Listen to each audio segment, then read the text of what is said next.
और उत्तानपाद को राजा बनाया गया। तो उनके दो पुत्र पैदा हुए, प्रियव्रत और उत्तानपाद। उत्तानपाद से ध्रुव जी महाराज, और उन्होंने वंश का वर्णन इतना सुनाया श्री सुखदेव जी ने, और फिर कहा कि परीक्षित, मैं तुम्हें बात बताऊं, मुझे बताओ, फिर से ध्यान करो। मनुष्य रूपा के दो पुत्र, प्रियव्रत, उत्तानपाद, तीन पुत्रियां, आकृति, देवहूति और अश्वती। आकृति का रुचि प्रजापति से विवाह हुआ यज्ञ से, और देवहूति का गर्दन की आत्मा से विवाह हुआ। प्रसूति का दक्ष प्रजापति से विवाह किया गया। उनकी 16 कन्याएं उत्पन्न हुई। 13 धर्म को ब्याही गई, एक धर्म, एक अग्नि को, एक पितृगण को, और जो 16वीं कन्या सती, वो महाराज शिव को ब्याही गई। उन्होंने उस देह का त्याग करके महारानी पार्वती के रूप में जन्म लिया, और पार्वती के रूप में उनके पास में बैठ करके फिर अमर कथाएं सुनी। अच्छा महाराज जी, और उन्होंने भी बताया कि देवहूति से देवहूति की 9 कन्याएं पैदा हुई, और प्रथम सृष्टि में जब कल्प हुआ, उस समय ब्रह्मा के मानस पुत्र 10 पैदा हुए। 10वां पुत्र नारद पैदा हुआ। उनमें मरीच, अत्रि, अंगरा, पुलस्त्य, पुलह, कृत्य, वशिष्ठ, अथर्वा, भृगु और नारद पैदा हुए। 9 और 10वें नारद। और महारानी देवहूति से कला, अनुसुईया, श्रद्धा, अभिनभु, गति, क्रिया, अरुंधति, शांति और ख्याति नाम की 9 कन्याएं पैदा हुई। इन सबका विवाह मरीच के साथ कला का, अत्रि के अनुसुईया के साथ, अंगरा का श्रद्धा के साथ, पुलस्त्य का हरिभु के साथ, पुलह का गति के साथ, क्रतु का क्रिया के साथ, वशिष्ठ का अरुंधति के साथ, और अथर्वा का शांति के साथ विवाह हुआ। भृगु का विवाह ख्याति के साथ कर दिया गया। अच्छा महाराज जी, उन मानसिक सृष्टि से इस मैथिली सृष्टि का विवाह, एक कोई चीज मन से पैदा हो, और फिर मनुष्य रूपा तो मैथिली सृष्टि, जहां से पूरी दुनिया के मनुष्यों का जन्म हुआ। पूरी दुनिया में आदि पुरुष मनुष्य सारे लोग पैदा हुए। फिर ब्रह्मा के पुत्र दक्ष प्रजापति से समस्त कन्याओं का विवरण तुम्हें मैंने सुनाया। उनका हम महाराज ने सुनाया। अब उन्होंने फिर सुनाया कि हम आपसे सुनना ये चाहते हैं कि प्रियव्रत फिर राजा क्यों बन गए। क्योंकि उत्तानपाद के संतानों में परंपरा में फिर कोई राजा नहीं हुआ। तब ब्रह्मा जी ने आके प्रियव्रत जी से कहा कि चलो राजा बनो। प्रियव्रत जी हम सोच रहे हैं, देखिए 2 मार्ग है इस दुनिया में, याद रखिए, बहुत बढ़िया, निवृत्ति मार्ग और प्रवृत्ति मार्ग। निवृत्ति माने सब कुछ छोड़ छाड़ करके जंगल में चले गए, सन्यासी हो गए, ये है निवृत्ति मार्ग। और फिर एक है प्रवृत्ति मार्ग, दुनिया बसा ली, सारा सब कुछ, घर बार परिवार सब। अब दोनों में प्रश्न उठता है कि भगवान किसमें मिलते हैं। देखिए, एक मार्ग आपको अगर पढ़ाया जाएगा तो उसके पीछे हजारों सिद्धांत, हजारों कथाएं, हजारों पुस्तकें आपके सामने रख दी जाएंगी, बस सन्यासी ही सबसे बढ़िया। लेकिन नहीं, ये परम मनीषी हैं, ये परम मनीषी हैं जो हमारा मंथन करते हैं, ग्रंथों का मंथन करते हैं, फिर एक सूत्र मुझे दे जाते हैं, उस सूत्र से हम अपने जीवन को अच्छा बनाते हैं। नहीं तो ब्रह्मा ने 3 बार अध्ययन किया, समझ में नहीं आया क्या लिखा है। तब भगवान ने हृदय में बैठ करके तेने ब्रह्म हृदय याद कमये मुहियंत यत शूरया। तब समझाया कि वेदों की व्याख्या ये है, पुराणों की व्याख्या ये है, शास्त्रों की व्याख्या ये है। तब उनको समझ में आया। समझा नहीं जा सकता। वेद पुराण पढ़ करके हम मार्ग तय नहीं कर सकते, लेकिन महात्माओं की कृपा से मार्ग मिल जाता है। तो निवृत्ति मार्ग में क्या है? जंगल में गए, क्रम संन्यास ले लिया, रहने लगे। या सुखदेव जी जैसे जन्म लेते ही जंगल चले गए। दूसरा है प्रवृत्ति मार्ग। भगवान किसे मिलता है? निवृत्ति मार्ग, प्रवृत्ति मार्ग नहीं, वो दोनों में जाता है। वो कहता है मैं प्रवृत्ति में भी और निवृत्ति में भी रखता हूं। जैसे जनक जी प्रवृत्ति मार्ग और भगवान इनके यहाँ आए। जैसे दशरथ जी प्रवृत्ति मार्गी हैं, भगवान इनके यहाँ पर भी आए। प्रवृत्ति मार्ग में तमाम लोग रहे और भगवान ने उनके यहाँ कश्यप जी के यहाँ जन्म लेकर के भगवान ने सिद्ध कर दिया कि चाहे प्रवृत्ति हो चाहे निवृत्ति हो, मैं उनका भी हूं और मैं तुम्हारा भी हूं।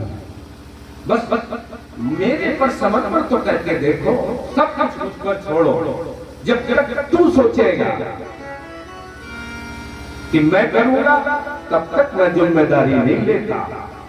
एक बहुत बढ़िया सिद्धांत से आपको समझाने का प्रयास करें। राजा चला जब अपने घर से मंदिर में, मार्ग में बहुत से कांटे पड़े थे, उससे उसका उत्तरी दुपट्टा उलझ गया। सैनिक ने कहा राजा जी दुपट्टा ले लो। बोले नहीं, कल फिर भगवान वो मंदिर चला गया। एक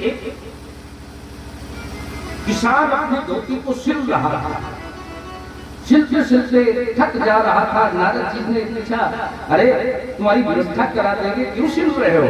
बोले नहीं नहीं, 6 महीने चला रहा है। एक की गलती ये है कि 6 महीने चलाना और उसकी कल मिलेगी, ये वृत्ति है भगवान से। और बस नारद जी महाराज गए कि कह देंगे कि किसान को अभी व्यवस्था करके दीजिए। विष्णु भगवान ने देखा नारद जी आ रहे, उनसे वही कहेंगे। तो नारद जी के आने से पहले उन्होंने कहा कि सुनो। बोले क्या? बोले उस राजा के लिए करिए की व्यवस्था करो। नारद जी ने कहा रुको महाराज जी, क्या कह रहे हो? बोले ये कह रहे हैं उस राजा के लिए उत्तरी की व्यवस्था करो, दुपट्टा दो। और महाराज जी किसान को नहीं देख रहे हैं, उसकी धोती बिल्कुल फट गई है। बोले नारद जी बैठो, तुम्हें समझाओ है। बोले बताओ महाराज जी। बोले बताने लगे कि किसान की मनसा सुनिए, किसान की वृत्ति सुनिए। क्या कहा उसने? कि हमारी धोती को 6 महीने मुझे चलाना है, तो ठीक 6 महीने बाद व्यवस्था कर देंगे। और उसने क्या कहा कि कल मुझे भगवान फिर देगा, तो उसको कल व्यवस्था करनी है। भगवान ने एक संकल्प लिया है। कैसे? गीता में आप लोग भी पढ़ते हैं लेकिन कभी सुनते नहीं। क्या कहा भगवान? क्या कह रहा है? पढ़ लिया गीता, पढ़ क्या ली? उसमें देखिए उन्होंने लिखा, ये यथा माम प्रपद्यन्ते तांस तथैव भजाम्यहम्। जो मुझको जैसे बचता है मैं उसे वैसे ही तो बचता हूँ। तुम मुझसे जो चाहो वो करा सकते हो, लेकिन मन का संकल्प ठीक हो। किसका संकल्प ठीक हो? मन का संकल्प ठीक हो, और किसी का संकल्प नहीं। बुद्धि का निर्णय मैं नहीं मानता हूँ, मैं तो मन का संकल्प मानता हूँ। मन मन मना भवो मन भक्ति माम बुद्धि निवेशयः। अरे बुद्धि मुझे समर्पित कर, मन मुझे समर्पित कर। और राजा ने कहा युद्ध चाह, युद्ध भी कर। अर्जुन ने कहा ठीक, अर्जुन बड़ा चतुर है, देखो बुद्धि लगाता है। पहले तो कहता है साधी माम ते शिष्यम, हम तो आपके शिष्य हैं लेकिन बात मानने को तैयार नहीं। जैसे दुबे जी परीक्षित हैं लेकिन व्यास मानने को तैयार ना हो तो बेकार चला जाएगा। अरे कल के लड़के गाय के ब्याह नहीं, मन को बिल्कुल ठीक रखिए, शुद्ध रखिए। मन से ही सब कुछ मिलता है, मन से वो परमात्मा मिलता है। तो प्रियव्रत से भगवान से ब्रह्मा ने कहा, बात कहाँ चल रही थी? प्रियव्रत पर भगवान ने कहा कि भाग्यम फलत सर्वत्र न च विद्या न च पौरुषम। न तो मेरा पुरुषार्थ काम आता है, न विद्या काम आती है, न बल काम आता है, कोई कुछ काम नहीं आता। क्या मिलता है? भाग्य। भाग्य में जो लिखा होता है वही मिलता है। मन को समझाने लगे, कर्म का लेख मिटना मोरे भाई, कोई लाख करो चतुराई। जो भाग्य में लिखा है मिलकर रहेगा, लाख चतुराई कर लेंगे। तो ये जी कहने लगे, महाराज जी अब आप ही विवश कर रहे हैं। क्यों? न बल काम आता है, न बुद्धि काम आती है, न क्रिया काम आती है, तो फिर तो चलना ही पड़ता है। बोले हाँ आओ, आदरणीय समादरणीय महाराज गुरु जी पधार रहे हैं और महर्षि का बड़ा योगदान है हमारी कथा में। और हमारी समिति के सभी बच्चे उनका स्वागत करेंगे।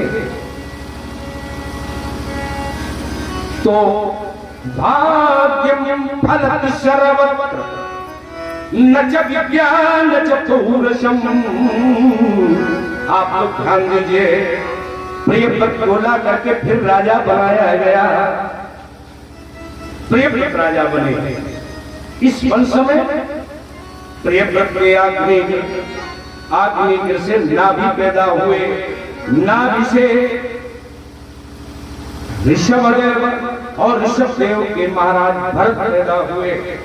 ध्यान दीजिए, ये तपस्वी व्यक्ति हैं तो संस्कार से दूसरी व्यक्ति भी तपस्वी, संस्कार से उनसे जो भी पैदा हो रहा है, जो भी पुत्र पैदा हो रहा है, वो परंपरा से संस्कार लेकर के अपने जीवन को ढालता जाता है। फिर महाराज प्रियव्रत ने इस पृथ्वी के 9 भाग कर दिए। 9 भागों के अलग अलग राजा बनाए गए। नाभि से महाराज ऋषभदेव पैदा हुए। इन्होंने संत परंपरा का ये तो बिल्कुल अद्भुत वेश धारण करके जंगल चले गए। इनके 100 पुत्र पैदा हुए। 9 बहुत बड़े सन्यासी, 81 पुत्र कर्मकांडी ब्राह्मण बन गए। 9 पुत्रों ने पूरी दुनिया को शिक्षा दी, जिनको 9 योगेश्वर कहा जाता है। 9 योगेश्वर वो इन्हीं के पुत्र हुए। प्रथम पुत्र को महाराज ने राजा बना दिया। महाराजा राजा बने। बहुत सुंदर कथा है, आप लोग इस कथा पर पूर्ण ध्यान दीजिए, बड़ा आनंद आएगा। ये उन संतों के लिए बड़ी अच्छी कथा है जिन्होंने निवृत्ति मार्ग चुनाया है। अभी आपको मैंने प्रवृत्ति मार्ग और निवृत्ति मार्ग समझाया है। जैसे सबरी प्रवृत्ति से निवृत्ति की और महाराजा जनक निवृत्ति से प्रवृत्ति की ओर आए। महाराज दशरथ प्रवृत्ति में ही रहे। अन्य नंद वसुदेव ये सभी लोग भक्त हैं, लेकिन प्रवृत्ति मार्गी हैं। इनके यहाँ भी भगवान प्रकट हुए। कपिल देवहूति जी, गर्दन जी महाराज सन्यासी हैं, निवृत्त मार्गी हैं, लेकिन इनके यहाँ भी भगवान कपिल के रूप में प्रकट हुए। तो चाहे निवृत्ति हो चाहे प्रवृत्ति हो, भगवान सबके यहाँ आती है। और शबरी निवृत्ति मार्ग में जाती है तो अंत में थक जाती है। निवृत्ति मार्ग में थक करके उसने कहा कि अब लगता है गड़बड़ है।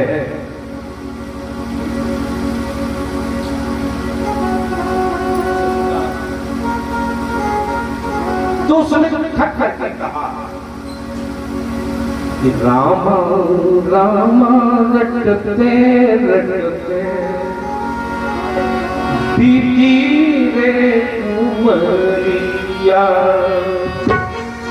राम रटते रटते बीती रे उमरिया।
की बड़ी प्रिया